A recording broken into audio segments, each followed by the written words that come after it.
Welcome to Unbiased and On the Fence. I'm Shane. Thank you so much for joining. Well, in this episode, I want to cover some interesting JFK residue for all of you Mandela-affected people out there. Now, I know that some people don't realize that there's a reality shift, quantum shifts happening all the time, and we've had some really big changes to our history.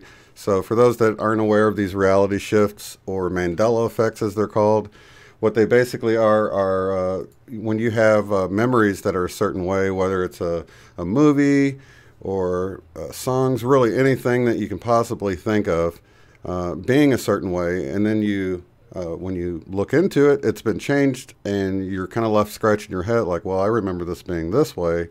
Why does it appear that it's always been this way? That is a reality shift, or the trending term would be the Mandela effect. And I do have other videos that relate to that. If you're unaware of the Mandela effect, I recommend that you check out this video up in the corner here. It'll also be on the end screen, and you can look more into this phenomenon known as the Mandela effect. This particular video, I want to look at some JFK assassination residue of the way it used to be. And I want to thank Vivian for emailing me this information. I checked it out, and it does check out to be legitimate. And I think it even points at some of the confusion within the GOV, if you will, of those in office that are either confused about what's going on or actively trying to cover it up. I don't really know. I'll let you decide why we see what we see. But for you that may not have heard of the JFK assassination Mandela effect, how do you remember the incident with the JFK assassination? Do you remember there being 4 occupants in the car, or do you remember there being 6 occupants in the car? Take a moment and think about that, because for a lot of people, they remember there being 4 occupants in the car. In the front seat was a Secret Service agent driving. To his right, in the front passenger seat, there was Governor Connally. Directly behind Governor Connally was the President, JFK, and to his left, directly behind the driver, was Jackie Kennedy. 4 people inside the car. Here we see this JFK museum picture here, where we have a replica of how many people remember it being. But of course, when you investigate this display here at the museum, it will actually say that this isn't the exact car that was used, but it does match the memory of a lot of people. So you have to ask yourself, why would they go through the trouble of creating this display at a museum and then not use the proper car? Yeah, officially, there were 6 occupants in the car. The left is a photoshopped version, of course. When you look into it, you'll see that there was always 6 occupants in the car. So what's the deal? Why do we remember something different than history shows? So the information that was sent is actually police radio recordings from the day of the event, the JFK assassination. Now, all these links are in the description, so you can go check these out for yourself. But here you can see the JFK assassination Dallas police tapes. And what you'll want to do is you'll see this first column here is the time, and then these 2 columns here are the different radio channels. So as we scroll down, you'll want to scroll down to 1:37 p.m. This is going to be about an hour after the president was assassinated. On channel 2, the Assistant Chief of Police, Charles Batchelor, actually says, we have information that someone to pick the governor's wife up. It clearly says the governor's wife. Now, in official history now, the governor and his wife were seated right next to each other and rode to the hospital. She never left his side. So why would they need to pick up the governor's wife and get her to the hospital, Parkland? The next thing from Charles Batchelor that he says is here, Mrs. Connally is being flown in here from Austin. And of course, they met in Austin. If you look, that's where she's from. She will arrive at Love Field. A state car will be standing by, but it will probably be an hour before she gets here. Notify the command post at Parkland to get her through when she arrives.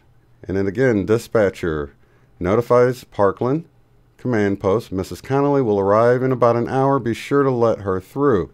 Now, when I saw this, I was like, wow, this is great residue of the original police radio tapes and what was being said that day, about an hour after Governor Connally was shot in the process of them assassinating JFK. he was in the hospital and his wife was being flown in to be by her husband's side. But official history now shows that she was seated next to him, went to the hospital with him, and was there by his side throughout the surgery. Now, what I find interesting is this website says that it's sourced from the Warren Commission. Now, if you look at this one, this is Exhibit 705. This is the same transcript. Someone to pick the governor's wife up. And then again, Mrs. Connally is being flown in here from Austin.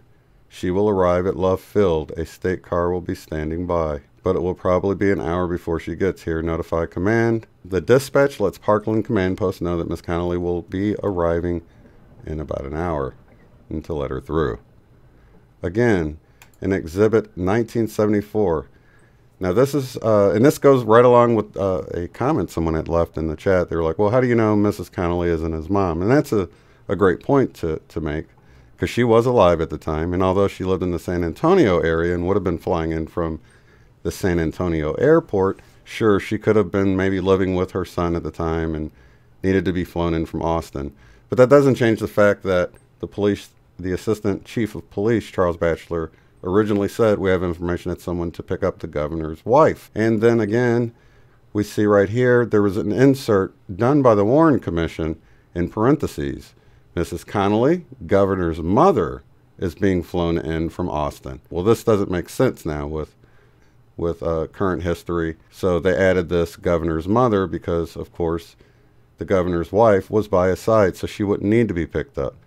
So you can see this confusion with the Mandela effect changes and these reality shifts, causing people to question what was the meaning of this. But I think this was, as we talked with Cynthia Sue Larson, you can see how this is probably far enough removed from the actual event that it wasn't changed when the reality shift happened.